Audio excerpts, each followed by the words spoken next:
Et bonjour à tous, bonjour à toutes, bienvenue dans ce live des Chroniques d'Alira. Aujourd'hui, on a la chance d'accueillir Romain et Quentin du protocole Renfi. Bonjour à vous. Bonjour à Bonjour. tous, merci pour l'invitation. Merci beaucoup d'avoir accepté cette invitation avec nous. On a aussi nos chroniqueurs habituels, Daniel, Gaëtan, Virgile et Cyril. Peut-être commencer par présenter nos invités. Romain et Quentin, vous êtes le CEO et le COO de ce protocole Renfi, qui est un protocole qui va faire de l'emprunt et du prêt de cryptoactifs sur la blockchain Solana. Est-ce que vous voulez nous expliquer un petit peu comment ça fonctionne, ce qu'il y a derrière? Je sais que vous avez une philosophie assez différente de protocoles comme AAV, par exemple. C'est un protocole que vous avez qualifié de pair à pair, notamment. Oui, complètement. En fait, c'est un protocole de lending peer-to-peer qui permet donc à n'importe qui de prêter sur plusieurs assets, comme par exemple des NFT ou des paires en crypto, en créant une pool dans laquelle on met ses fonds. Donc, il y a une pool par utilisateur. Ce n'est pas une pool mutualisée comme AAV, justement, ou d'autres protocoles de lending. Mais là, c'est une pool par utilisateur et dans laquelle, en fait, il peut mettre ses fonds et prêter jusqu'à 50 types d'assets, en fait, en dessous. Donc, ça peut être des NFT, des collections de NFT ou des tokens, donc des paires de tokens, par exemple du Solana contre de l'USDC. Et en fait, ça permet en fait de bloquer des fonds dans une pool, mais qui soient utilisables en fait par 50 types d'assets derrière. C'est pas comme un order book où on bloque tant de Solana pour une seule collection en fait. Donc, ça permet en fait d'avoir beaucoup plus de liquidité et d'être plus efficace. Ok, trop bien, super. Vous l'avez lancé quand, ce protocole? On l'a lancé fin 2022 en soi, et surtout depuis 2023, début 2023. Ça va faire bientôt un an en fait qu'on est officiellement actif. En fait, on l'était avant sans marketing. En gros, on était plus en bêta fermée, on va dire. Ok, génial, c'est trop cool. Donc, vous avez une bonne expérience sur ce qui est développé pour Solana. Ouais, exactement. Moi, ça fait 3 ans que je suis sur Solana, donc non, ouais, ça fait un petit moment maintenant, ouais. Trop bien. Est-ce qu'on ferait juste très rapidement le tour de nos chroniqueurs pour présenter rapidement chacun? Allez, Gaëtan, par exemple.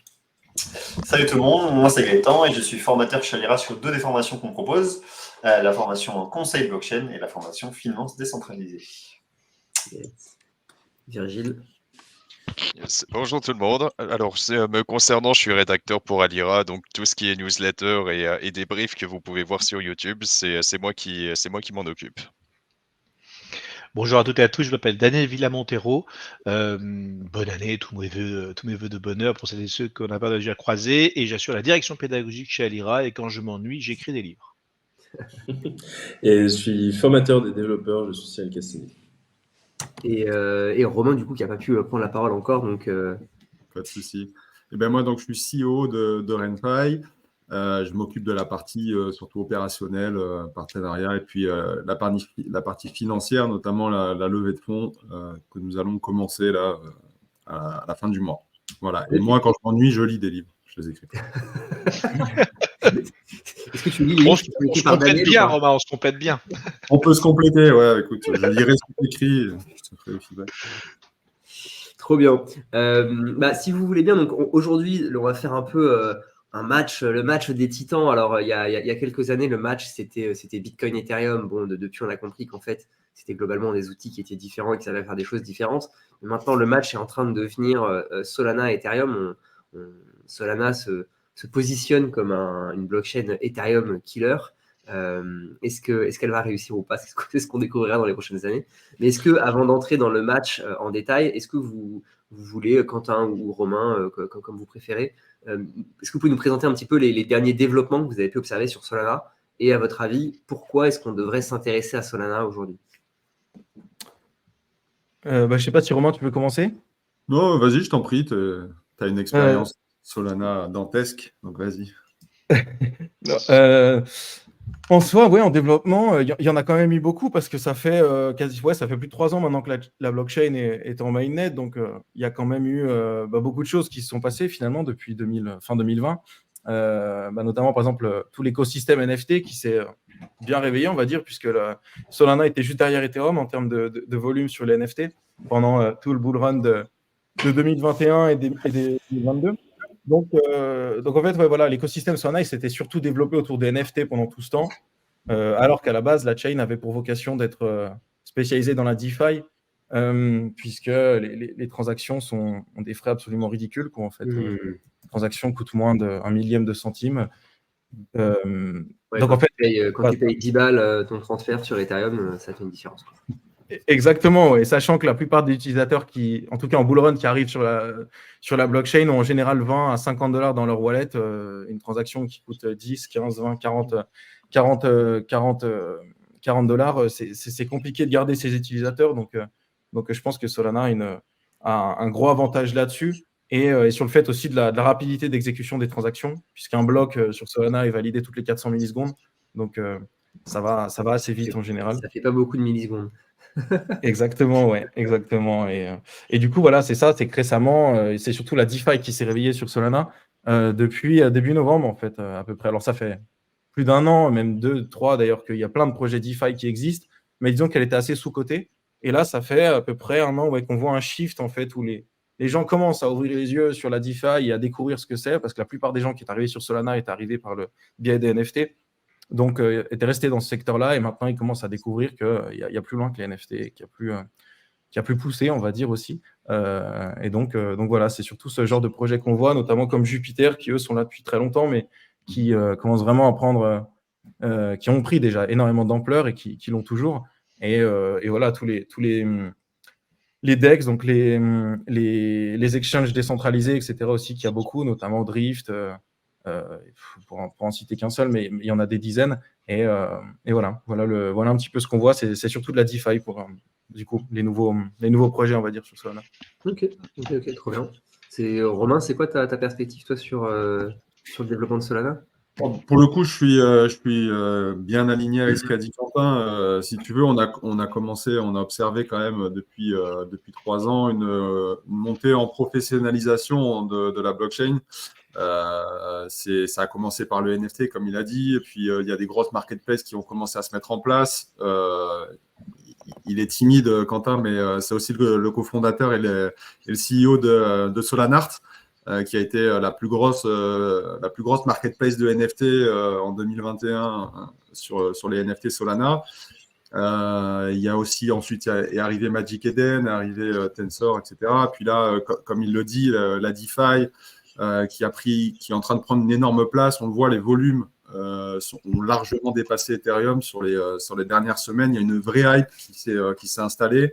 On le voit aussi sur les événements qui sont pro Solana, comme Breakpoint par exemple, qui pareil prend de plus en plus d'ampleur.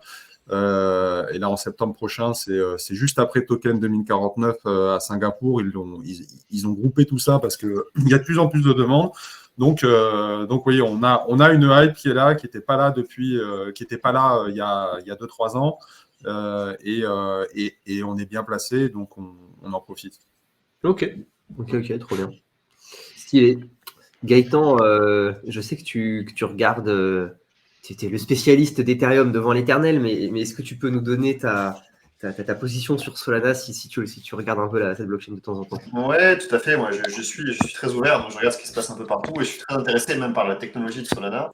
Et je pense qu'il y a 2 grands développements majeurs qui ont lieu cette dernière année pour Solana. Il y a à la fois l'aspect écosystème applicatif qui effectivement a beaucoup changé. En fait, il avait beaucoup souffert de FTX parce qu'il y avait beaucoup de liens financiers.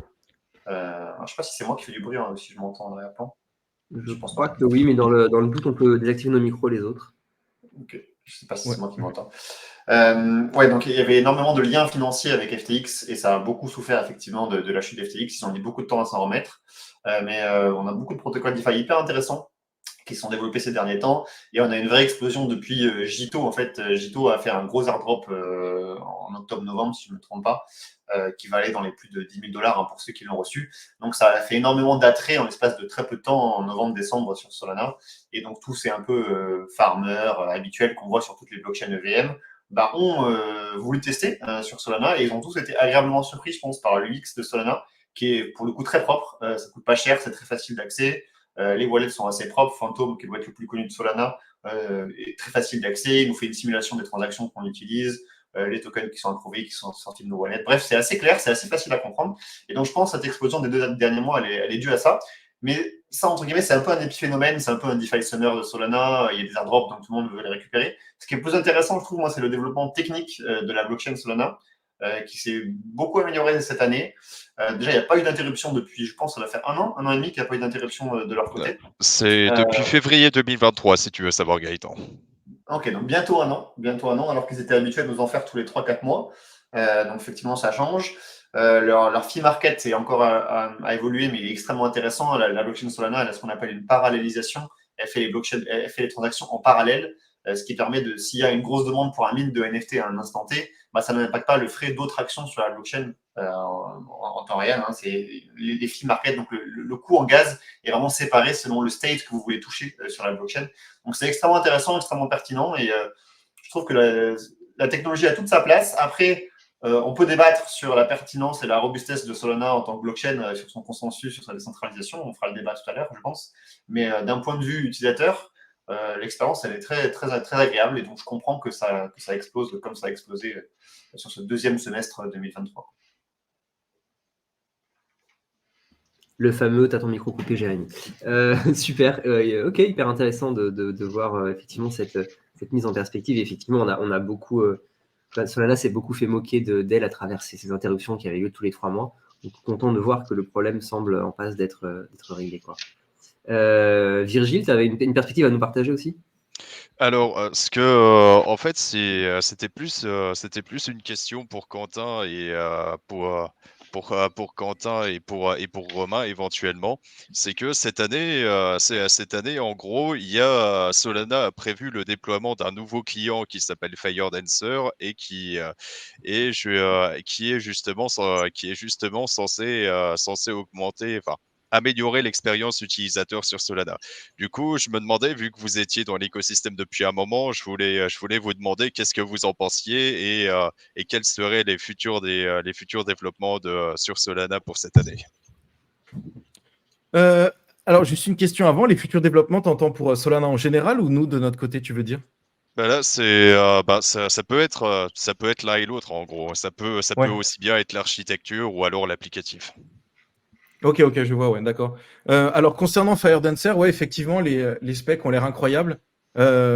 Presque trop, en fait. Moi, ça me paraît délirant, en fait, ce qu'ils annoncent. Donc, je pense que oui, ça va changer les choses. Le souci, c'est qu'en termes de décentralisation, c'est moins top, on va dire. Mais derrière, voilà, si ça permet d'augmenter,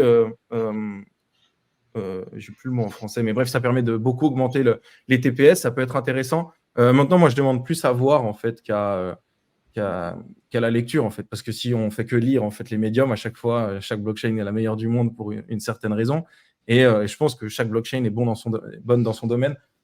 Solana, c'est clairement la DeFi, elles sont là où elles pourraient être excellentes. Mais voilà, moi, je demande plus à voir, en fait, pour FireDancer. Après, oui, c'est sûr que voilà, ce qu'on peut voir pour l'instant, ça reste impressionnant. Et il y a quand même quelque chose qu'il fallait souligner aussi, c'est quand la blockchain tombait en panne, on va dire avant, plus ou moins, c'était 2-3 fois, il y a des bugs, donc des vrais bugs qui ont fait que, ou alors des fois des sortes de DDoS qui étaient possibles, qui ont été fixes depuis. Mais voilà, tous ces bugs sont arrivés aussi quand il y avait des millions, voire des dizaines de millions d'utilisateurs de la blockchain chaque jour. Là, ça faisait 1 an et demi qu'on était en bear market, donc forcément, il y avait beaucoup moins d'utilisateurs sur la blockchain.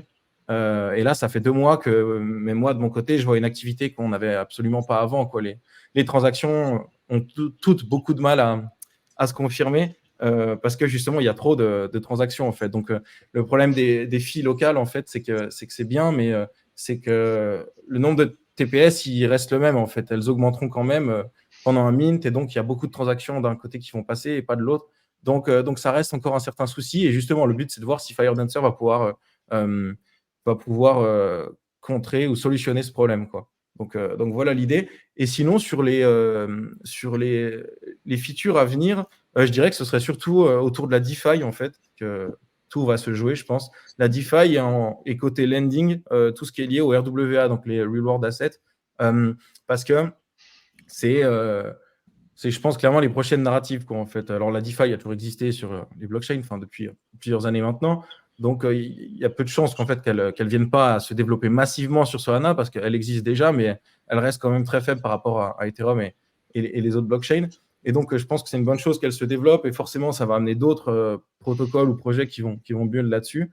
Et aussi cette narrative RWA qui est, voilà, en discutant avec des VC ou des acteurs de ce marché, tous sont convaincus que c'est les reward assets, donc les assets de la vraie vie qui seront tokenisés. Donc, par exemple, une voiture, une Porsche ou une montre ou un appartement, n'importe quoi qui puisse être tokenisé et utilisé comme collatéral.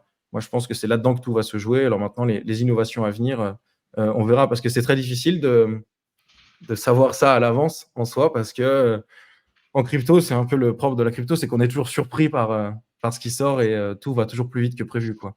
Il suffit de voir que dès qu'on manque 3 jours dans la crypto, c'est comme si on avait manqué un mois. Donc voilà, c'est l'idée. Ok, trop cool. Ouais, bah, tu avais un autre point à nous donner, Virgile ou... Non, pas du tout. Justement, je voulais donner la parole à Cyril puisqu'il avait également une question à poser. Pas forcément une question à poser, juste revenir sur un petit point. J'aime bien la tech et du coup revenir un tout petit peu dessus. On verra évidemment les différences avec Ethereum dans une partie mise en commun des deux, mais en fait là où Solana est fort, c'est sur en effet le nombre de transactions par seconde qui réussissent à avoir grâce à ce qu'on appelle donc la parallélisation, qui demande plus de puissance informatique avec notamment l'utilisation de multicœurs et de ce genre de choses. Et en fait, ne serait-ce que par ça, ne serait-ce que parce qu'il y a de la scalabilité, Solana est une blockchain qui a du sens d'exister, puisque elle résout en tout cas sa partie du trilemme classique de scalabilité, efficacité, sécurité et décentralisation, en disant nous on préfère en tout cas aller vers un de ces points-là. Et du coup, forcément, ça donne envie à des gens de l'utiliser. Et aujourd'hui, on se retrouve avec un Solana qui est utilisé, et pour de bonnes raisons, en fait, parce qu'ils ont fait un choix qui est très clair. Je vois que dans le chat privé, ça parle un petit peu des statistiques autour de Solana. Et par exemple, Solana, c'est 1,4 milliard de TVL, là où par exemple Ethereum, c'est 32 milliards. Donc c'est assez intéressant de voir que quand même Solana est en train de grossir. Et en fait, ce DeFi Summer, ce DeFi Winter, qu'on pourrait appeler chez Solana, est en train de vraiment prendre de la force en fait aujourd'hui. Donc voilà, je voulais juste un petit peu revenir sur ça. Et sur 2-3 petits éléments aussi, Solana a un avantage comparatif par rapport à d'autres blockchains qui est que Solana, pour un développeur, pour quelqu'un qui a envie de faire de l'application, en fait, il a besoin de connaître un langage plus commun, plus généraliste que par exemple sur Ethereum. Sur Ethereum, on code en Solidity. Sur Solana, on va coder en Rust. Et ce qui fait que pour beaucoup de software engineers qui connaissent des langages comme le C ou ce genre de choses, en fait, passer sur Rust a une certaine logique, en fait, et finalement est plus simple pour un développeur de passer sur Rust que sur un Solidity, par exemple. Donc voilà, ça a des avantages aussi bien pour les utilisateurs qui ont plus de transactions potentielles et pour les développeurs d'applicatifs qui peuvent avoir un intérêt parce que ce sont des langages qu'ils peuvent déjà connaître. Donc il y a un vrai truc qui avance aujourd'hui chez Solana. Trop cool. Daniel, tu voulais conclure ce... Ouais, je peux. Vous savez que je suis assez fan de Solana. J'avais été bercé par un discours de Mark Zeller à l'époque qui expliquait l'élégance qu'avait Solana. Donc pour que Mark Zeller dise que Solana a de l'élégance, c'était vraiment très élégant. Et il y a un point en fait qui pour moi qui m'avait fait beaucoup réfléchir. C'est une part par rapport au consommateur, avec cette confrontation immense qu'il y a entre l'UX et la décentralisation. Pour certains utilisateurs, ce qui est important, c'est que la solution soit décentralisée, qu'elle ne puisse pas être accaparée par une classe sociale, par une classe financière ou économique. Et effectivement, Solana a fait, comme l'a dit Cyril très justement, un choix au niveau du trilemme. Il a dit la décentralisation sera un peu accessoire, la scalabilité sera ce qui nous intéressera le plus. Et puisqu'en fait leur solution a commencé à gagner en robustesse, ils sont peut-être en train de gagner une partie de leur pari. C'est de se dire qu'il y a des utilisateurs, ce qui leur intéresse, c'est l'UX. Et l'UX aussi dans les frais de transaction qui ne sont pas exorbitants. N'oublions pas que l'un des grands enjeux, enfin ce qui a fait aussi exploser le nombre d'utilisateurs dans la DeFi, je vous parle pas des volumes, je parle des nombres d'utilisateurs, c'était la BNB Chain. Le fait qu'effectivement on pouvait faire de l'EVM pas cher et 90% des gens avec qui je discute, qui ne sont pas en yacht, leur première expérience c'était avec du Pancake. Donc c'était pas avec des protocoles sur Ethereum. Et ça, il faut pas oublier. Hein. Il faut comprendre qu'il y a des gens qui n'investissent pas du 6 chiffres sur les réseaux. Et donc inévitablement, cet attrait de l'UX déjà dans l'accessibilité des frais de transaction a eu son impact. Et Solana a poussé cela au paroxysme. C'est encore moins cher et c'est quand même un peu plus décentralisé que la BNB. Et ça, c'est un point qui pour moi est intéressant. C'est de se dire, est-ce qu'à un moment donné, la décentralisation, finalement, les gens ne s'en foutraient pas. Quand je parle des gens, c'est la majorité des gens ne s'en foutraient pas. J'ai fait l'expérience sur Solana, je me suis forcé pendant plusieurs jours à paramétrer mes fantômes pour que les transactions ne soient pas validées à la main, c'est-à-dire qu'elles soient auto-validées. C'est-à-dire je lui dis sur tel site, quand je clique, tu valides la transaction. Et j'ai eu l'expérience du Web 2 sur un protocole Web 3 de DeFi. Alors, il y avait une partie de mon cerveau reptilien qui hurlait à l'alerte en disant tu es en train de tout valider, le navigateur valide pour toi. Mais je me suis mis à la place de Madame Michu, elle était en train d'utiliser un site web quelconque où elle manipulait ses petits sous. Et ça, il n'y a que Solana qui proposait ça de manière fluide, ça ramait quasiment pas quand on cliquait, donc on avait l'impression qu'on était sur une expérience Web 2, et c'est pas rien. Ouais, mais c'était dit plus tard. Mais c'est pas rien en fait, ce genre de choses. Et dernier point pour clore le point, c'est que la réussite de Solana va peut-être réveiller un mort qu'on appelle FTX, hein, qui, bon, même s'il était en faillite, globalement, il ne faut pas oublier que les caisses d'FTX reçoivent environ 604 sols par mois dans leur vesting initial. C'est pas rien. Donc ce vesting, il a été multiplié par 10. Ce qui veut dire qu'à un moment donné, si Solana continue à aller dans tout the moon et qu'il équipe calmement, à un moment donné, FTX va peut-être être sorti de terre grâce à Solana. C'est particulier parce que je vous rappelle qu'en 2025, si mes informations sont justes, ils vont recevoir la fin de leur vesting et c'est plusieurs millions de sols qu'ils vont recevoir. Donc à un moment donné, on est en train peut-être d'avoir la fiancée qui est en train de sortir son mari de terre. Voilà, mettons un peu de romance dans tout ça. Ouais. En tout cas, on peut féliciter l'équipe de développement de Solana parce que à la faillite de FTX, ils avaient absolument toutes les bonnes raisons de partir et pourtant ils sont restés, ils ont continué de développer. Et là, et justement leur travail paye. Exactement. Et sur ces belles paroles, je vous propose d'attaquer du coup le sujet numéro 2. On a présenté le premier titan, on va présenter du coup le deuxième titan. C'est évidemment Ethereum dont il s'agit. Et peut-être pour commencer cette présentation, Cyril, tu voulais nous parler de la roadmap qui a été partagée par l'ami Vitalik et qui a été updatée en début d'année. Tout à fait. Vitalik a tendance à ne plus le développer aujourd'hui sur Ethereum, mais il en est toujours une sorte de tête pensante sur Ethereum. Et donc, forcément, on écoute Vitalik dans mon Ethereum et on écoute ce qu'il a à dire, puisque ce qu'il a à dire, c'est notamment ces merveilleux schémas dans lesquels il récapitule en deux choses assez intéressantes. C'est l'état actuel d'Ethereum, et donc l'état actuel des innovations, et quelles seront les innovations futures. Et donc, pour ça, à chaque fois, il a ces petites cases qui ont du vert plus ou moins rempli. Et il faut comprendre que quand la case est complète en verte, c'est que c'est fait. Et quand la case n'est pas complète, évidemment, c'est que c'est toujours en progression. Et on est globalement sur l'espèce de curseur, là, c'est ça. Le présent, c'est ici, quoi. Exactement, tout à fait. Et donc, du coup, on a cette roadmap qui est en 6 parties. Je ne vais pas forcément faire précisément chacune de ces parties, même si on pourrait, mais j'ai envie de laisser du temps au débat. Globalement, dans la roadmap, on a... en fait, on peut peut-être présenter chacune des parties quand même. Exactement. Donc, The Merge... Alors, The Merge, pour le coup, c'est les évolutions du consensus. Donc, c'était notamment le passage du Proof of Work au Proof of Stake. Et donc, c'est quasiment fait. Sauf qu'en fait, il y a, si tu regardes un petit peu plus à droite, une partie qui est sur ce qu'on appelle le SSF, donc c'est le Single Slot Finality, qui est une grosse évolution pour le coup d'Ethereum. Et c'est une grosse évolution voulue. Évidemment, pour l'instant, les spécifications ne sont pas faites. L'implémentation encore moins, forcément. L'idée du single slot finality, juste pour en parler quand même une seconde, c'est d'avoir une finalité sur chacun des slots. Là aujourd'hui, pour pouvoir considérer qu'un slot ne bougera plus, qui sera complètement final, on doit attendre une quinzaine de minutes, en gros, le temps d'avoir 2 époques, pour pouvoir avoir toutes les finalisations, les attestations et le protocole d'Ethereum. Là, en fait, la volonté, c'est d'avoir vraiment une confirmation directe une fois qu'on a un slot.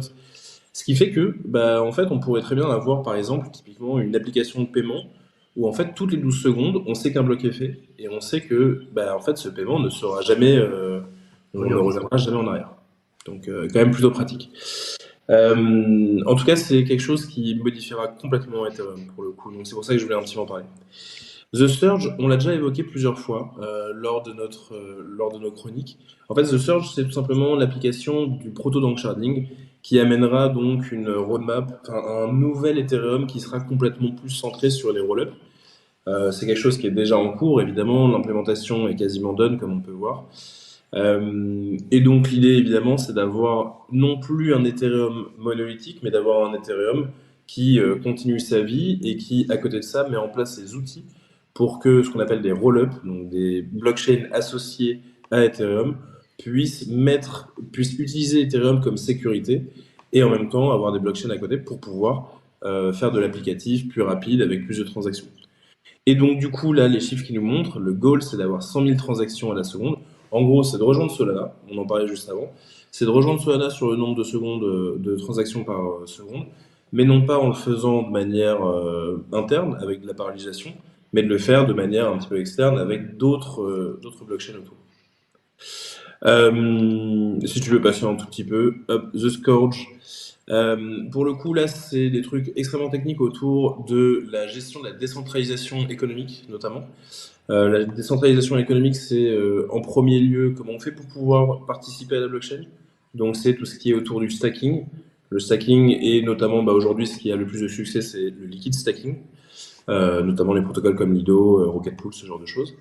Et en même temps, le MEV qui est la gestion en fait de la récompense et la gestion de l'optimisation de la récompense du stacking. Donc en gros, ces deux éléments-là, ils sont à travailler. Et en gros, quand on regarde la liste, c'est que des trucs en explore. Donc en gros, c'est trouver des solutions à des problèmes actuels ou en tout cas des problèmes que l'on anticipe pour le futur pour la décentralisation d'Ethereum. Alors, si je peux me permettre, Cyril, Ouais, en vas-y, gros, vas-y. en gros, Verscourge, ça sert surtout à résoudre. Ça sert surtout à résoudre les problèmes de MIV et de censure. En gros, les problèmes de censure, c'est qu'il y a c'est que sur Ethereum, il y a des intermédiaires qui prennent plus de revenus que d'autres. Bah, par exemple, c'est surtout alors, je vais pas aller trop loin dans la technique non plus, mais il y a des constructeurs de blocs qui prennent une grosse partie du revenu par rapport à l'ensemble du réseau Ethereum. Et justement, ces intermédiaires peuvent se faire soudoyer pour censurer des transactions ou alors réorganiser des transactions dans le sens qui les arrange. Et le but de The Scourge, c'est justement de résoudre ces problèmes-là de façon à ce que le plus grand nombre y gagne.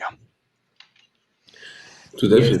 Et pour finir de présenter rapidement, si tu veux finir de peut-être regarder rapidement les derniers Ouais. points. Bien sûr. Et donc, du coup, par la suite, on a The Verge. The Verge, c'est l'implémentation de ce qu'on appelle le Verkle Proof. Le Verkle Proof, c'est juste une nouvelle manière de vérifier les blocs et une manière plus rapide, plus optimisée. Pareil, ça, c'est quasiment fait. En fait, toutes les spécifications sont en fait, c'est juste l'implémentation qui est encore à maîtriser. Et ça rentre aussi plus globalement dans une volonté de rendre tout Ethereum plus ZK EVM-like. Ce qui fait que, et d'utiliser les snarks notamment partout, pour la rendre un petit peu plus rapide, un petit peu plus confidentielle et ce genre de choses aussi, comme techniquement parlant en tout cas. The Purge, on en a déjà parlé aussi dans les chroniques, c'est l'idée d'avoir une simplification du protocole, notamment par la suppression d'un historique un petit peu ancien d'Ethereum. On est dans une machine à état et donc on peut, si on est en capacité de prouver qu'un état N est bon, tous les états précédents, on peut les supprimer, on peut rester juste à l'état N. Globalement, c'est un petit peu ça l'idée d'une machine à état dont on supprime l'historique. The Splurge, pour le coup, c'est un truc un petit Ouais, peu un petit peu random. Ce sont toutes les évolutions un petit peu voulues autour d'Ethereum. On peut voir deux grandes parties autour de l'EVM et autour de la Account Abstraction. Notamment autour de l'EVM, il y a un point qui est extrêmement important, c'est l'EOF, qu'on voit à gauche. Et l'EOF, c'est une série de 5 ou 6, je ne me rappelle plus, EIP. Donc, ce sont des évolutions d'Ethereum qui sont voulues. Et en fait, l'EOF, l'idée, c'est d'avoir un Ethereum avec un EVM qui fonctionne mieux qui fonctionne de manière moins coûteuse, qui fonctionne de manière plus rapide et qui permet aussi les évolutions. Les évolutions de l'EVM, elles sont très rares dans l'histoire d'Ethereum. On ne modifie pas rapidement Ethereum parce que, enfin, notamment l'EVM, c'est la couche d'exécution d'Ethereum. Forcément, parce qu'en fait, on n'a pas envie que tous les contrats ils cassent et qu'on ait un écosystème qui est en péril. Donc, on modifie peu et EOF doit complètement le modifier et permettre des modifications futures bien plus faciles. Bref, on peut voir avec tout ça qu'il y a une volonté d'Ethereum de passer à un réseau qui est beaucoup plus rapide, qui est beaucoup plus léger. Et en fait, tout ça, c'est aussi pour de la décentralisation et de mieux la gérer. Pareil, il y a toute une partie sur la décentralisation économique. Bref, en tout cas, il y a une volonté de décentralisation et une volonté de rapidité. Donc du coup, on augmente la décentralisation, on augmente l'efficacité. Mais comment c'est possible en fait? Eh bien, c'est possible parce qu'on a des évolutions techniques qui sont à implémenter. Et c'est important de voir des évolutions techniques, c'est important de savoir qu'une blockchain n'est pas figée dans le temps et est capable de s'adapter tout simplement aux évolutions techniques pour faire en sorte d'avoir un environnement plus sain et plus facilement utilisable par tout le monde. Donc voilà, en tout cas ça c'est pour la volonté. Peut-être qu'on va pouvoir passer à la réalité sur la partie de débat, j'imagine. Ouais, carrément. Ouais. Bah, ou alors, sauf si, je sais pas, Quentin, par exemple, qu'est-ce que tu penses de l'évolution d'Ethereum? Est-ce que tu crois au futur d'Ethereum un petit peu quand même? C'est quoi ta perspective par rapport à Ethereum aujourd'hui? Micro, fais gaffe. T'as ton micro qui est coupé, Quentin. Ah, top, merci, ouais. J'avais pas vu. Honnêtement, j'ai du mal à me positionner, en fait. J'arrive pas à avoir d'avis concret dessus, en fait, dans le sens où... Il est timide. Non, même pas. J'émets plus des réserves, en fait, parce que c'est compliqué. Pardon. C'est que s'ils gardent les frais qu'ils ont actuellement, c'est 100% sûr que jamais ils continueront. En fait, ça, je suis persuadé. Dans 10 ans, ils seront plus là. Ou alors, ce sera comme BTC, en fait. Ce sera quelques whales qui l'utiliseront parce que par nostalgie ou par décentralisation, peut-être aussi, parce que d'ici 10 ans, si elle est toujours là, elle devrait faire partie des chains les plus décentralisées. Mais le souci, ça reste pour moi les frais d'utilisation. En fait, si nos visas par carte bancaire, quand on paye aujourd'hui, elles prenaient $30 à chaque fois de frais, rien ne se ferait par carte. Donc, je pense qu'il faut réfléchir avec une manière assez froide comme ça, dans un premier temps, au moins en termes de masse, etc. Maintenant, s'ils arrivent à réduire les frais et à augmenter les transactions par seconde, là, oui, clairement. J'y vois clairement un futur. Après, pas forcément les mêmes applications que d'autres blockchains. Parce que, par exemple, la DeFi, ça m'étonnerait qu'elle reste sur Ethereum, parce que ça n'a aucun sens de trader sur une blockchain qui met jusqu'à 2 minutes à confirmer une transaction. Et à mon avis, ce ne sera pas Solana non plus. Ça sera dans un premier temps Solana, mais je pense que Solana se fera doubler par quelqu'un qui aura un TPS à plusieurs millions et surtout une confirmation de transaction en nanosecondes, quoi. Je pense que s'il y a 5 ans, on demandait quel serait l'idéal dans 5 ans, personne n'aurait imaginé qu'aujourd'hui, on aurait des transactions qui pourraient se confirmer en 3 blocs sur Solana, donc en 1 seconde et demie, et ainsi de suite, en fait. Donc, je pense qu'on va évoluer vers quelque chose comme ça, même si, après, je ne connais pas encore assez Ethereum non plus. Ça fait très longtemps que je suis dessus, évidemment, mais ça fait 3 ans que mon focus est sur Solana, et du coup, évidemment, je suis toujours ce qui se passe sur Ethereum, mais ça reste difficile d'avoir un vrai avis, quoi. Je pense que chaque chain est là pour une chose, et Ethereum est là pour une chose différente que Solana. Donc, je pense que les deux peuvent coexister si elles ont des frais qui sont compétitifs. Ok. Et toi, Romain, comment tu vois l'évolution d'Ethereum? Moi, je pense que c'est un acteur qu'on peut pas ignorer, même en étant Solana Maxi. C'est pour ça d'ailleurs qu'on va sortir aussi nous une version sur EVM de RenFi parce qu'il y a beaucoup de volume sur Ethereum, il y a des gros acteurs. L'avenir d'Ethereum, je pense, ça passe aussi par EVM et tout ce qui se déploie en layer 2 autour de tout ça. EVM, c'est Ethereum Virtual Machine, pour ceux qui ne le savent pas. Alors, il y a vraiment ce problème de fees et de coûts de transaction qui sont quand même hyper élevés. C'est vrai que quand tu es un petit porteur, quand tu es un petit retailer, quand tu arrives comme ça sur le marché, avoir des 10, 15, 20, 40 dollars de frais de transaction, je pense que c'est rédhibitoire. Mais tant que les gros acteurs et les gros institutionnels seront sur Ethereum, je pense que la blockchain aura toujours autant de visibilité et toujours un avenir aussi brillant. On a quelqu'un qui demande Solana peut devenir un L2 de Ethereum. Moi, je serais d'accord. Ouais, il faut le faire. À un moment donné, il faut devenir une commit chain d'Ethereum. Il faut se soumettre, monsieur. Il faut prêter allégeance, Seigneur. Hein, totalement d'accord. Après, en soi, quand on regarde les fiches techniques de différents roll-ups comme Polygon, zkVM ou même Arbitrum, la config nécessaire pour faire tourner un roll-up, c'est quasiment la même chose que pour faire tourner un nœud sur Solana. Donc, les architectures d'autres l'ont compris avant. Ce que je veux dire, il faut accepter maintenant. Tu veux dire que Solana est beaucoup trop coûteux à faire tourner? Non, mais en fait. Mais dis donc, c'est bon pour un sujet 3, ça, dis donc. C'est vrai que c'est extrêmement coûteux là-dessus. Ça va être compliqué, je pense. Non, mais ce qu'a dit Quentin tout à l'heure en disant qu'on va pas utiliser une carte Visa avec des 30 € de frais, non. Mais par contre, utiliser un fourgon blindé pour déplacer du pognon d'une boutique à une autre, ça peut coûter 30 € de frais. C'est-à-dire que dans une certaine logique, moi, vous savez, je suis très strat. C'est-à-dire qu'à un moment donné, Ethereum, je pense que plus personne va l'utiliser sauf d'autres protocoles, en fait. C'est-à-dire, je pense qu'un jour, à terme, Ethereum va être on va dire la DeFi de la DeFi des DeFi. C'est ce que je veux dire. La chambre de compensation du trading, en gros. La chambre de compensation. Voilà, Quentin. La chambre de compensation de la DeFi. Et que voilà, c'est les fourgons. C'est les gros fourgons blindés. C'est ça. Ouais. Oui, en fait, quand j'ai dit ça, évidemment, c'était que je parlais d'adoption de masse, quoi. En fait, je disais. Mais pour que Solana soit, voilà, il faut que ce soit un commit chain d'Ethereum, quoi. On attend. Tout à fait, ouais. Tout à fait. Là, on attend. Ouais. Et surtout, je tiens à préciser un truc. Je suis pas un grand maxi Solana. Hein. J'ai autant de critiques que de positivité à leur égard, on va dire. Et pour faire plaisir aux potos, et un jour Ethereum sera aussi une commit chain de Bitcoin. Et là, ça sera bon. Là, ça sera fini. On aura. Là, ça sera terminé. Là, ça sera. C'est un maxi BTC, ça va faire mal. Là, on est. Voilà. Gaëtan, qu'est-ce que tu penses du coup de l'évolution d'Ethereum d'une part et puis du rôle d'Ethereum versus Solana? Ouais, je vais revenir un peu sur ça parce que ceux qui me connaissent savent que je bouillonne un peu en écoutant tout ça. J'ai surpris qu'ils soient restés silencieux aussi longtemps, tu vois, c'est pour ça. J'ai chauffé la salle. Il faut laisser chauffer la vapeur. Tous aux abris. Ce qu'il faut arrêter de faire, déjà, c'est qu'il faut arrêter de comparer Ethereum et Solana comme étant des blockchains d'exécution. En 2020, Ethereum a totalement pivoté dans sa roadmap.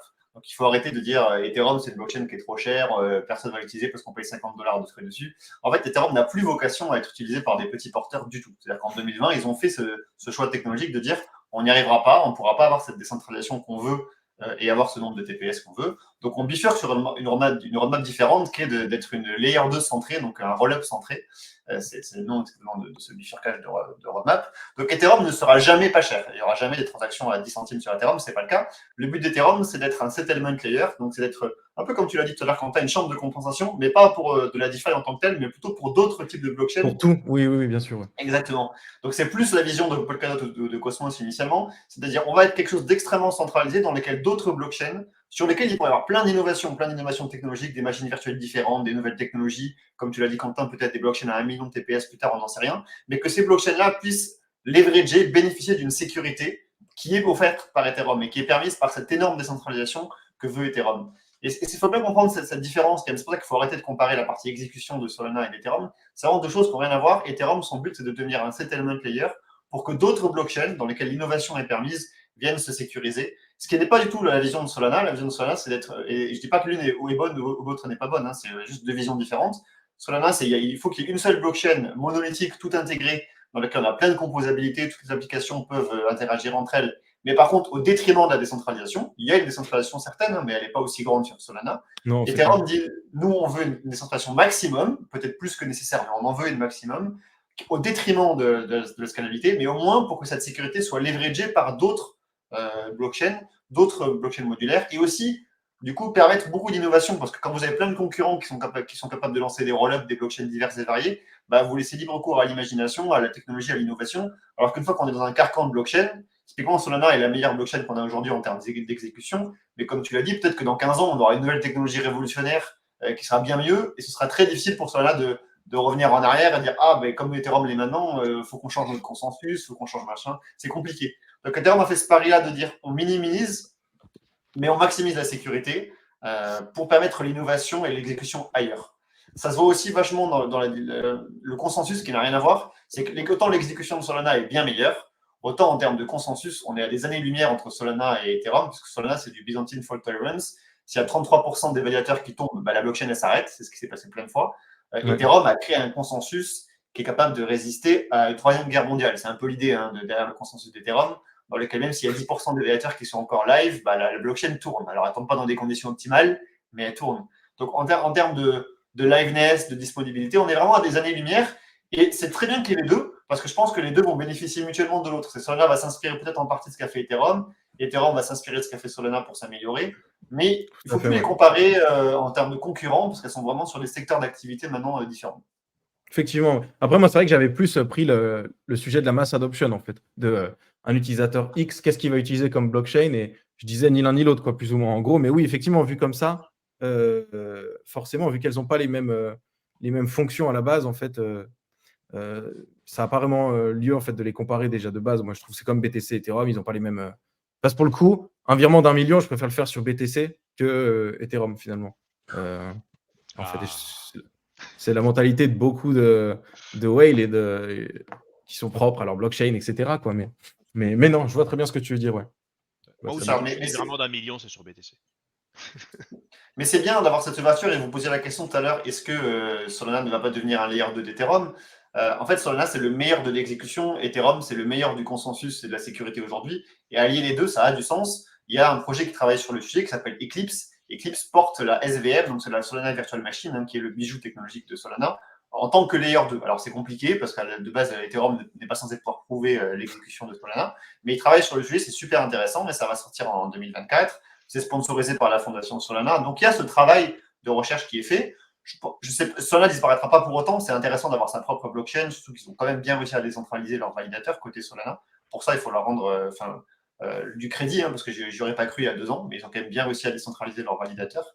Mais c'est possible. Le problème n'est pas que là, dans le sens où… Dans le sens où tout le monde regarde que la décentralisation des validateurs. Alors que moi, je trouve qu'il y a quand même un problème très majeur, c'est les sols qu'ont FTX. À quel moment un seul acteur peut avoir autant de sols? Ta blockchain, elle sert à quoi si un mec, en un clic, il peut t'envoyer le token à 0, quoi, en fait, sur plusieurs jours consécutifs. Donc, ouais, c'est ça. Solana, ils ont un énorme problème de décentralisation économique et j'avais détesté la blockchain à un moment pour ça et leur communauté surtout parce que le jour où SBF est tombé, les gens se réjouissaient que les 30% d'alloc à SBF soient maintenant dans les mains de la justice. Mais à quel moment tu te réjouis de ça? À quel moment déjà la blockchain fait confiance à un mec à ce point de lui filer autant en allocation? En fait, le souci, il est déjà majeur à la base, moi je trouve. Et ça, les gens ne le voyaient pas. En fait, c'était pas un souci pour eux que quelqu'un puisse contrôler autant de jetons. Alors que c'était des mecs qui se battaient nuit et jour contre la décentralisation technique. C'est la blockchain et de ça, je comprends pas parce que tout le monde est content. Ouais, c'est ça, ouais. Mais c'est la blockchain de la justice américaine, c'est encore pire. Ouais. Mais c'est hyper important ce que tu dis parce que la répartition du coin d'une blockchain quand on est en proof of stake, c'est fondamental en fait. Parce que certes, on peut en protéger en cas d'attaque, mais tu as tout à fait raison. La décentralisation, c'est pas que les validateurs en tant que tels et leur distribution géographique, etc. Mais c'est aussi la distribution du supply en tant que tel du coin. Et là-dessus, Ethereum et Bitcoin ont un peu cette simple conception de l'époque où il n'y avait pas de VC, tout le monde a en acheté, qui est très très difficile à répliquer. Pour n'importe quelle blockchain qui se lancerait maintenant en 2024, on ne peut pas répliquer ça. Et cette simple conception, ad vitam aeternam, elle ne bénéficiera qu'à ces 2 blockchains et à personne d'autre. Donc ça fait partie du débat, effectivement. Moi, je pense que c'est quand même possible de créer. Il faudrait créer une nouvelle blockchain par contre, mais disons un multimilliardaire philanthrope qui crée sa propre chain et airdrop en fait des gens avec des tokens. C'est WorldCoin. C'est WorldCoin. Ouais. Voilà, exactement. Mais, oui, c'est ça. Mais enfin, Ouais, l'enfer disons est que lui, pas il n'a pas le même bientôt. palmarès en fait que celui que j'ai en tête en soi pour la personne qui devrait faire ça. Mais voilà, pour moi, ce serait la meilleure solution. Mais évidemment, parce que les VC aujourd'hui, je pense que c'est le plus gros de tous les problèmes, quoi, finalement. C'est pas forcément les blockchains. La décentralisation technique. Ethereum aussi, il me semble, au début, c'était très peu décentralisé. C'est avec le temps que c'est venu, finalement. Et de toute façon, c'était ce que Solana disait. Avec tous les devs avec qui je parlais me disaient qu'on s'en fout de la décentralisation pour l'instant. Tant que la chain avance, la décentralisation, on s'en occupera plus tard, quoi. Et Il y avait quand même un c'est gros finalement pré-mint d'Ethereum, en effet. qui est énorme, même, ouais. Donc voilà, Euh, après c'est vrai qu'il faut comparer les deux aussi dans leurs âges, excuse-moi. Solana est beaucoup plus récent qu'Ethereum, en fait. Donc, il faudrait comparer Solana à Ethereum dans 3 ans, en fait, pour avoir un équivalent, on va dire. Même s'il y a eu des avancées technologiques entre-temps, etc. Voilà, je te laisse la parole, excuse-moi. Non, non, tranquille. Et j'allais juste dire que les VC, c'est autant un problème parce que tu as une centralisation claire qui est faite, une grosse centralisation économique, mais c'est aussi une solution, puisque c'est aussi ce qui permet à l'écosystème de grandir. Parce que avoir des fonds, c'est avoir des ingénieurs qui vont pouvoir travailler dessus, et c'est du coup avoir de la technique qui évolue. Sur le débat, je voulais juste revenir sur 3 points. Je suis assez fan d'Ethereum de manière générale. On va pas se cacher chez Alira, il y a quand même une petite mouvance. Et pourtant, on peut être très critique avec. Et moi, il y a 3 petits points que je voudrais évoquer. Premièrement, on revenant un tout petit peu sur la roadmap tout à l'heure. En fait, il y a un truc qui est très clair qu'on peut apercevoir, c'est qu'il y a une volonté de pouvoir traiter toutes les problématiques. La problématique d'exécution, la problématique de décentralisation économique, la problématique de transactions par seconde, être roll-up-centrique, et ainsi de suite. En fait, le problème, c'est que cette roadmap, elle indique donc 2 choses. Premièrement, c'est qu'on a des ingénieurs d'Ethereum qui travaillent sur tous ces sujets, et de 2, qu'en fait, on a envie de tout traiter. Et donc, l'idée d'avoir une roadmap complètement roll-up-centrique, elle est vraie, mais en même temps, elle fait en sorte de quand même ne pas laisser le reste à distance.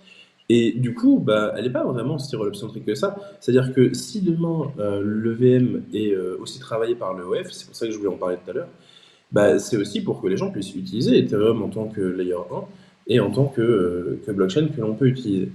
Donc j'entends le discours d'être roll-up-centrique, mais pour autant, Ethereum a envie de travailler et envie d'être utilisé à part entière. Ça, c'est un petit peu le premier point, et donc du coup, le côté roadmap un petit peu flou finalement sur qu'est-ce que c'est que la volonté d'Ethereum même, alors qu'on peut voir différentes évolutions techniques. Ça, c'était le premier point. Le deuxième point, c'était au niveau de l'UX. Un des gros avantages de Solana à avoir une blockchain monolithique, c'est qu'en fait, on sait sur quoi on va aller. C'est-à-dire, on sait que notre application web, en fait, on va utiliser notre wallet dessus et il n'y aura pas de problème. Qu'en est-il, par exemple, de l'utilisation de Starknet au-delà de Ethereum? Qu'en est-il de l'utilisation de, je sais pas, Celestia? Qu'en est-il? Bref, en gros, vous comprenez un peu l'idée. Chacune de ces propositions admet des nouvelles problématiques d'UX qui, du coup, sont à résoudre aussi bien pour les développeurs, mais pour les utilisateurs aussi, il y a une perte de clarté. Et ça, c'est un vrai problème pour un côté mass adoption. Et je t'arrête sur ça, Cyril, parce que c'est intéressant d'en débattre. En fait, cet aspect modulaire contre monolithique, il a effectivement cette conséquence de soit tu es composable, soit tu ne l'es pas. Et donc, l'avantage sur Solana, c'est que toutes les applis sont composables entre elles, c'est la même UX pour tout le monde et tu peux interagir entre eux. La vision modulaire, elle est un peu de dire, en fait, on va avoir plein d'app chains, chaque application qui a sa propre chaîne, entre guillemets, ou son propre roll-up, et on n'a pas toujours besoin d'être composable. Et c'est une question, c'est un débat qui mérite d'être porté. Quand tu penses au Web 2 aujourd'hui, le Web 2, il n'est pas non plus hyper composable. Tu as tes sites web qui sont ségrégés, chaque site web travaille de son côté, mais tu n'as pas toujours besoin d'avoir de la composabilité. Typiquement, un jeu vidéo peut avoir sa propre blockchain tranquille de son côté. Si jamais tu as besoin de rapatrier des assets, tu peux les amener sur Ethereum, mais à la limite, ton jeu vidéo, il est très bien tout seul, tu vois. Et donc, je pense que les deux visions ont du mérite. C'est que, typiquement, Solana avait été construit pour la finance, Quentin l'a répété, parce qu'effectivement, en finance, c'est vachement intéressant d'être composable. Et donc, la DeFi sur Solana, c'est très pertinent. Mais pour tout le reste, au final, peut-être que la vision des AppChain et de cette modularité ne posera pas problème en termes d'UX. Je suis d'accord que c'est cool d'avoir quelque chose d'intégré, mais est-ce que c'est un vrai problème au final? Je n'en suis pas certain. Même si c'est quelque chose qu'on voit beaucoup apparaître comme problème sur Ethereum, effectivement. Je suis d'accord avec toi. Il n'empêche que, tu vois, aujourd'hui, tout le monde se connecte, par exemple, sur les sites en Web 2 avec le Sign in with Google. parce qu'en fait, c'est juste plus simple d'avoir un truc très normé, ou News Facebook, peu importe, mais d'avoir quelque chose de très normé et du coup, au moins avoir une base sur laquelle se reposer quand tu vas sur un nouveau site. Ça a du sens pour Madame Michou, encore une fois. Tu vois. Et troisième point, du coup, étant donné qu'on l'a évoqué, le problème de décentralisation. En fait, le problème de décentralisation, il est équivalent sur Ethereum version Rollup que vers Solana. En fait, il y a une des problématiques de Solana, c'est que ça demande beaucoup de puissance pour pouvoir faire tourner. Donc en fait, globalement, aujourd'hui, les nœuds, c'est AWS qui les fait tourner. En fait, c'est exactement la même chose du côté de Ethereum, où en fait, la plupart des Layer 2 ont besoin de ce qu'on va appeler un séquenceur, qui va donc du coup créer le badge de transaction et machin. Ça, en fait, ces séquenceurs, ils ont besoin de puissance pour pouvoir tourner. Et donc, c'est encore une fois, pas Madame Michou qui va faire tourner son séquenceur, c'est AWS qui va le faire tourner. Ce qui fait qu'en fait, les problèmes de centralisation, ils sont presque équivalents en fait entre Solana et un Ethereum qui a ses roll-up. Bien sûr, Ethereum en standalone, en tout seul, il est extrêmement intéressant d'un point de vue décentralisation. On peut le faire tourner avec le plus petit PC du monde, globalement. C'est pas le cas pour Ethereum avec du coup les solutions de scalabilité qui sont proposées. Donc finalement, en fait, on se retrouve avec un peu les mêmes soucis entre Solana et Ethereum. C'est deux visions différentes qui amènent pas forcément des solutions différentes. Et du coup, c'est assez intéressant de voir aussi ce côté-là, que la technique, c'est du débat et c'est pas du A ou B, c'est vrai ou c'est faux. Bah, en fait, plus je regarde les débats sur Ethereum et Solana, plus j'ai l'impression de retrouver le débat qu'on pouvait trouver sur Linux entre Emacs et VIM, où en gros, Emacs, en gros, Emacs et VIM, pour simplifier le débat, c'est on a le choix entre l'extensibilité, c'est-à-dire concevoir un système qui se met à jour régulièrement de façon à s'adapter au plus grand nombre, ou alors la simplicité, c'est-à-dire un système épuré au maximum. En gros, pour donner un autre exemple, par exemple sur les jeux vidéo, on peut trouver, League of Legends, c'est un jeu très complexe où il y a beaucoup de règles qui se met à jour toutes les 2 semaines, et au contraire, tu as Rocket League qui est un système de jeu super simple, mais qui est très riche quand on se donne le temps d'apprendre. Donc, on retrouve un peu cette même vision dans le débat Solana contre Ethereum, où en gros Solana c'est la vision extensible, et Ethereum c'est la vision épurée qui préfère déléguer les innovations au layer 2, etc. Je me demandais quel était votre avis justement sur ce truc-là. Désolé, désolé si j'ai. La maltraitance d'invité, quoi. Ah non, mais je savais pas si c'était à nous de répondre ou pas. Mais oui, non, je suis complètement d'accord avec tout ce qui a été dit, quoi. En fait, encore une fois, moi, je suis pas forcément un Solana Maxi ni un Ethereum Maxi. Je suis plus un dev qui aime build des trucs là où ça marche, quoi. En fait, si je devais me résumer, ça ressemblerait plutôt à ça. Et pour le coup, c'était Solana que je connaissais le mieux, donc j'étais resté dessus. Mais justement, on explore VM depuis déjà plusieurs mois et on est censé sortir dessus aussi. Maintenant, ouais, voilà, ce que j'adore moi sur Solana, c'est la composabilité en fait. C'est le fait de pouvoir interagir avec n'importe quel projet sans avoir leur autorisation en fait, en somme. Alors, tu en as certains qui bloquent vraiment qui mettent en œuvre des moyens pour pas qu'on interagisse avec, et bon, ceux-là, on les oublie du coup, mais globalement, on peut interagir avec ce qu'on veut. Et par exemple, nous, on leverage énormément d'autres protocoles comme par exemple TensorSwap, Magic Eden, Solanart, Jupiter, des protocoles de staking, Metaplex pour les metadata. Enfin, tout ça, c'est d'autres projets qui ne sont pas les nôtres. Et pourtant, notre programme fonctionne grâce à tout cela, finalement. Et c'est ça qui est cool quoi, sur Solana, c'est qu'il nous faut juste une IDL, ce qu'on appelle, c'est l'équivalent de l'ABI à peu près sur Ethereum. Et en fait, avec... Ah, on t'a perdu. Alors, c'est juste moi qui ai perdu? Non, on l'a perdu, je crois. Ah mince, ça a coupé, non? C'est bon, t'es revenu. Après l'équivalent de ABI. Ah, ok, ouais. En gros, je disais que voilà, grâce à cette IDL, juste... Ah bah non. Le réseau, il n'est pas comme voir de la vie. Il y a des mots qu'il ne faut pas balancer, il ne faut pas dire des mots, ça contrarie. Pour élargir... Romain, si tu veux nous faire un peu le mot de la fin sur ce versus Solana Ethereum, comment est-ce que tu vois l'avenir entre ces deux blockchains? Honnêtement, il y a beaucoup de choses qui ont été dites et je peux pas du tout aller ni contre l'un ni contre l'autre. Encore une fois, on n'est pas du tout des Maxines, donc j'ai du mal à dire l'un est mieux, l'autre est mieux. Moi, je pense qu'il faut aller chercher, les avantages partout où ils sont. Et nous, en étant un protocole de lending, on aurait bien tort de se limiter seulement à Solana. Il y a plein de choses à aller explorer du côté de VM et pas seulement sur Ethereum, mais sur Polygon notamment, où ils se spécialisent clairement sur la tokenisation des RWA. Et nous, comme le disait Quentin, c'est une narrative forte sur laquelle on mise beaucoup pour 2024. Donc voilà, moi, mon mot de la fin, c'est pas tellement, je vais pas dire. Je vais rester très suisse et je vais dire que les deux sont très bien, mais que chacun y trouve son intérêt en tant qu'utilisateur, quoi. Voilà. Ok. Et ben, effectivement, c'est très suisse comme conclusion. Cyril, tu voulais peut-être nous faire toi aussi ton petit mot de la fin? Ouais, je voulais juste revenir un tout petit peu sur le dernier post de blog de Vitalik. En tant que bon fanboy, on revient toujours dessus. Sur vitalik.ca, il y a notamment un long article sur Make Ethereum Cypherpunk Again. En gros, essayer de revenir à une sorte d'idée idéologique de pourquoi en fait on travaille sur les blockchains et pourquoi en fait on a besoin de ça.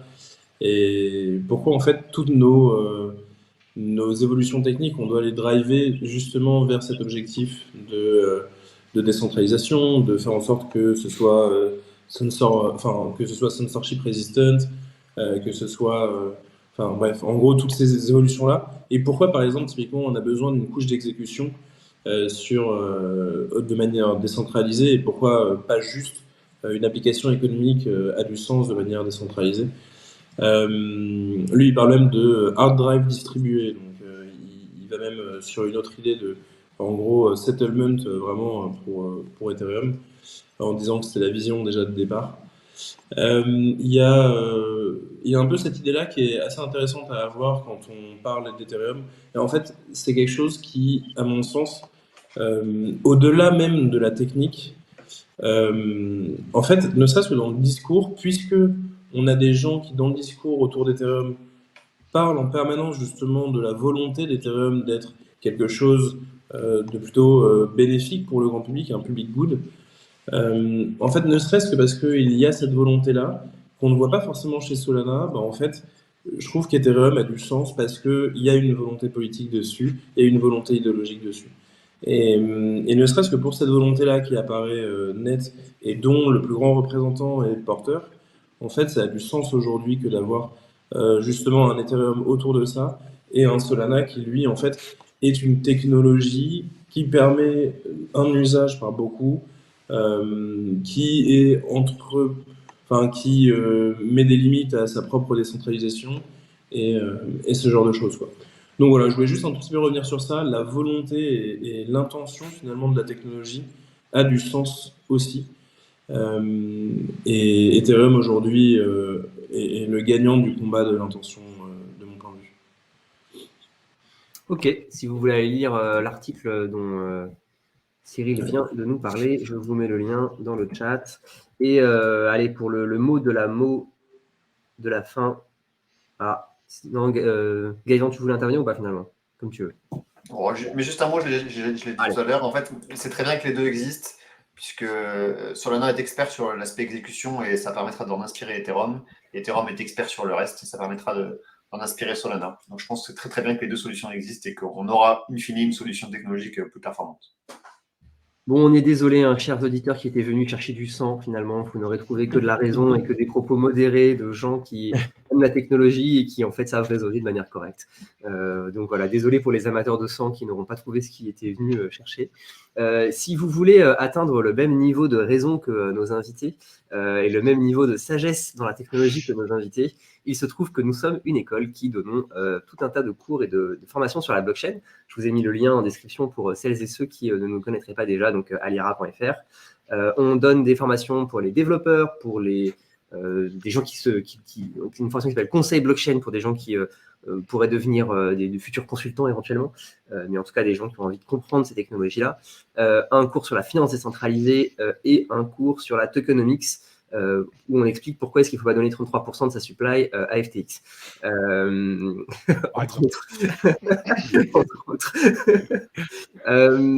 Donc, si vous voulez prendre rendez-vous avec un de nos conseillers formation, ils se feront un plaisir de vous guider à travers nos différentes formations pour voir laquelle fonctionne, si vous avez les prérequis, toutes ces petites technicalités, quelles sont les modalités de financement que vous pouvez mettre en œuvre, tout ça. Donc voilà, nos prochaines formations, elles commencent le 22 janvier, donc dans 11 jours, ce qui veut dire que si vous voulez nous rejoindre, le train siffle, la gare siffle et le train va bientôt partir.